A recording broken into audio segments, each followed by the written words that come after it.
नमस्कार मेरे प्रिय मित्रों, आप सबों के खिदमत में मैं गौतम कोमल गांधार उर्फ गौतम बंदोपाध्याय कोलकाता से हाजिर हूँ।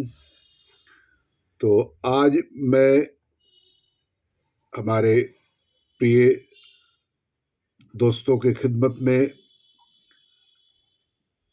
पेश करना पसंद करूँगा हिंदी सिनेमा का कारवां।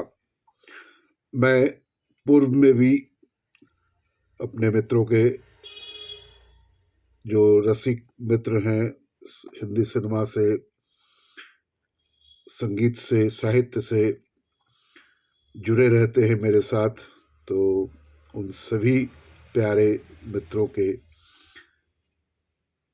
लिए मैं बीच बीच में उपस्थित होते रहता हूँ। साहित्य, चाहे वो उर्दू साहित्य हो, बंगला हो, हिंदी हो, अंग्रेजी हो, तो मुझे अच्छा लगता है। तो आप सबों के खिदमत में मैं सोचा हिंदी सिनेमा का कारवां, जो फिल्म बनाने वाले के सामने एक ही लक्ष्य होता रहा, जो हमारे इंगमार बर्गमैन साहब ने जिक्र किया कि दर्शकों के जितना नजदीक आप जा सकते हो जाओ, जितनी गहराई से उन्हें छू सकते हो छुओ, यही महत्वपूर्ण है, बाकी सब तो गौन है। तो हैरत जगाता बायोस्कोप आज का जो शीर्षक है, हैरत जगाता बायोस्कोप। 7 जुलाई 1896 मुंबई का वाटसन होटल। खबर है कि कोई तमाशा दिखाया जाने वाला है। प्रवेश शुल्क 1 रुपया है। समाज का अति संपन्न वर्ग इस लग्जरी का आनंद उठाने के लिए होटल पहुंचता है। होटल के हॉल में एक पर्दा टांगा जाता है। प्रोजेक्टर नामक एक मशीन लगाई जाती है। तभी फ्रांस के लुमे बंधुओं का आगमन होता है। वे अपने सहायक को कुछ आदेश देते हैं। हॉल की लाइट बुझा दी जाती है और पर्दे पर छवियां उभरने लगती है। ये लघु फिल्में हैं, रोजमर्रा की घटनाओं पर बनी फिल्में, जिनके नाम भी इन घटनाओं पर ही है। Arrival of the train, the sea bath, leaving the factory, एक एक कर 6 फिल्में दिखाई जाती है। लोग हिलती छवियों को देख हैरान है। खबर सारे शहर में जंगल की आग की तरह फैलती है और लोग इस करिश्मे को बार बार देखने के लिए होटल की ओर कुछ करने लगते हैं। यही थी भारत में सिनेमा की पहली पहली शुरुआत। इससे पहले जनता का मनोरंजन नाटक और नौटंकी किया करते थे, लेकिन ये एकदम नई चीज थी। यूं चित्रों और तस्वीरों के प्रति आम आदमी के आकर्षण को देखते हुए चलते फिरते सिनेमा से लगभग 4 साल पहले 1892 में मुंबई में पटवर्धन परिवार भी घूमती छवियों का एक कार्यक्रम पेश किया करता था। इस खेल का नाम था मैजिक लैंटर्न। तो इसमें कांच की 2 पट्टियां ली जाती थी। एक पर स्थिर रहने वाला चित्र बनाए जाते थे, दूसरी पर घूमने वाले। मसलन यदि राज दरबार दिखाना हो तो एक पट्टी पर दरबार का दृश्य बनाया जाता था और दूसरी पर उसमें मौजूद रहने वाले लोगों का। अब स्थिर पट्टी के बाएं दाएं या ऊपर नीचे लोगों की पट्टी घुमाई जाती थी, जिससे लगता था कि दरबार में हलचल हो रही है। बाद में 3-3 पट्टियां ली जाने लगी, जिनमें एक स्थिर और 2 चलने वाली होती। ये कार्यक्रम बहुत लोकप्रिय हुआ और पटवर्धन परिवार को देश भर में शो करने के लिए बुलाया जाने लगा। बाद में इन्होंने कमेंट्री भी देनी शुरू की। साथ में संगीत की संगत भी की जाने लगी। 4 साल तक ये कार्यक्रम बहुत लोकप्रिय रहा। जैसे ही सिनेमा आया, ये कार्यक्रम कालातीत होकर रह गया। बहरहाल, मुंबई के वाटसन होटल वाले प्रयोग की सफलता के बाद अगले हफ्ते से ही नोवेल्टी थिएटर में नियमित रूप से फिल्मों का प्रदर्शन होने लगा।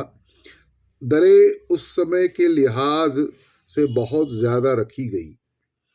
पीछे बैठने के 8 आने और आगे बैठने के 2 रुपए। जी हाँ, तब आगे बैठना ठसक का प्रतीक था।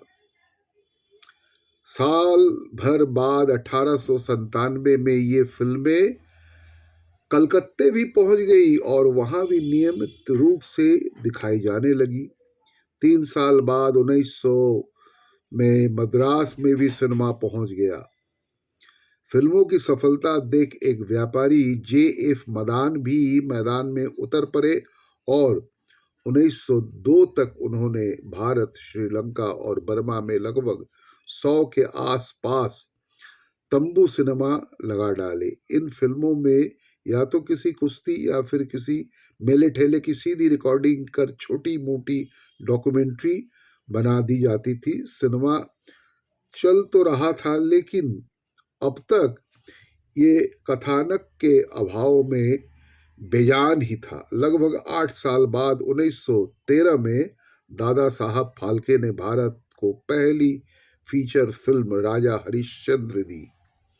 2 अप्रैल 1913 के बंबई के ओलिंपिया सिनेमा घर में इसका प्रीमियर हुआ और जब महीने भर बाद ये दर्शकों के लिए प्रदर्शित की गई तो बंबई, कलकत्ता जैसे शहरों में लोग इसे देखने के लिए टूट पड़े। दादा साहब सिनेमा को महज व्यवसाय लेकर नहीं चले, बल्कि मिशन मानते हुए इसे जन जन तक लोकप्रिय बनाने का बीड़ा भी उठाया। वे फिल्म की पेटी लेकर एक छोटे से गांव में पहुंच गए। गांव वालों ने कहा, हम तो नाटक देखते हैं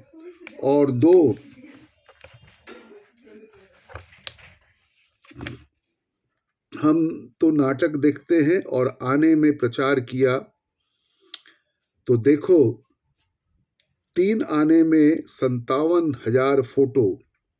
दादा की युक्ति काम कर गई और फिल्म वहां भी चल पड़ी। अब सिनेमा देश के छोटे मोटे शहरों में भी पैर पसारने लगा था। 1917 में जब दादा फाल्के की लंका दहन आई तो थिएटर के सामने बैलगाड़ियां खड़ी करनी पड़ी, इसलिए कि तब बॉक्स ऑफिस पर कलेक्शन चिल्लर में होता था और सिनेमा वाले बोरियों में चिल्लर भरकर इन गाड़ियों में लदवाते थे। सिनेमा का ये करिश्मा आगे भी जारी रहता, लेकिन तभी विश्व युद्ध छिड़ गया। 1914 से 1918 के दौरान कच्ची फिल्म उपलब्ध होनी बंद हो गई। नतीजतन सिनेमा में ठहराव आ गया।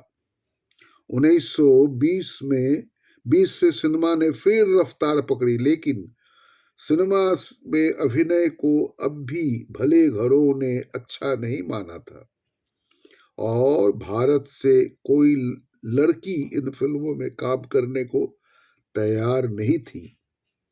चूंकि सिनेमा गूंगा था, इसलिए नायिका के रूप में विदेश से नायिकाएं ली जाने लगी। शकुंतला 1920 और सावित्री 1923 में नायिकाओं का रोल क्रमशः अमेरिकी अभिनेत्री डोरोथी किंगडम और इतालवी अभिनेत्री रेना द लगारो ने किए। एक तरफ परंपरागत पौराणिक चरित्रों को लेकर फिल्म निर्माण हो रहा था, तो दूसरी ओर सिनेमा के माध्यम से सामाजिक सांस्कृतिक नवजागरण के प्रयास भी किए जा रहे थे। भक्त विदुर 1923 में फिल्म के निर्माता डी.एन. संपत ने नायक की भूमिका भी की और खुद को गांधी की प्रतिकृति के रूप में पेश किया। तत्कालीन सेंसर बोर्ड ने इस फिल्म पर रोक लगा दी।